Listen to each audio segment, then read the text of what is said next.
গরম তেলের মধ্যে পেঁয়াজ রসুন দিয়ে একটু লাল লাল করে নেই।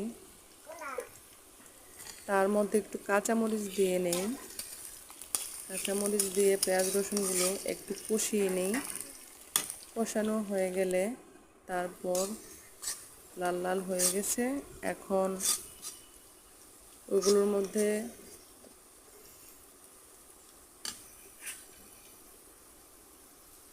মিষ্টি কুমড়া পাতা, আলু কেটে রেখেছিলাম, এগুলো দিয়ে দেবো।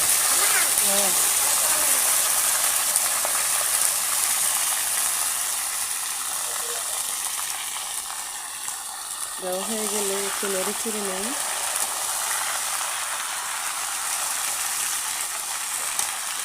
ভালো করে নাড়তে হবে।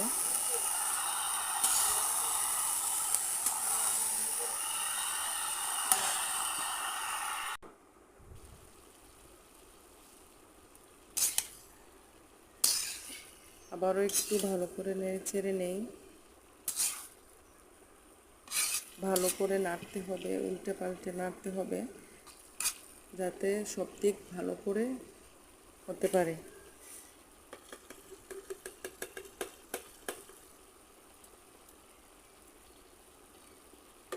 একটু পরিমাণ মতো সামান্য লবণ দিয়ে নেব। একটু হলুদের গুঁড়ি দিয়ে নেই। বাস, আর কিছু দেব না। এখন একটু ভালো করে নেড়ে নেই, যাতে হলুদ আর লবণ ভালো করে মিক্স হয়ে ভালো করে নেড়ে মিক্স হলে তারপর কিছুক্ষণ রেখে দেব, যাতে ভালো করে সিদ্ধ হতে পারে। কষানো কিছুটা হয়ে এসেছে, এখন আরেকটু ভালো করে নেড়ে নেই।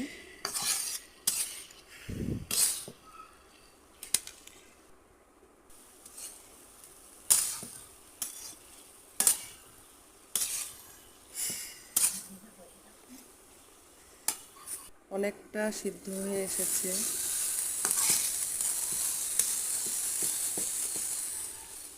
আমাদের তরকারি অনেকটা ভালো আর অনেকটা সুন্দরভাবে সিদ্ধ হয়ে গেছে।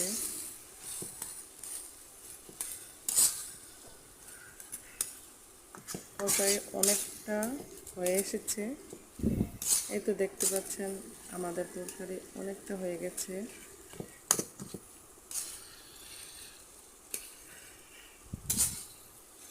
বাস,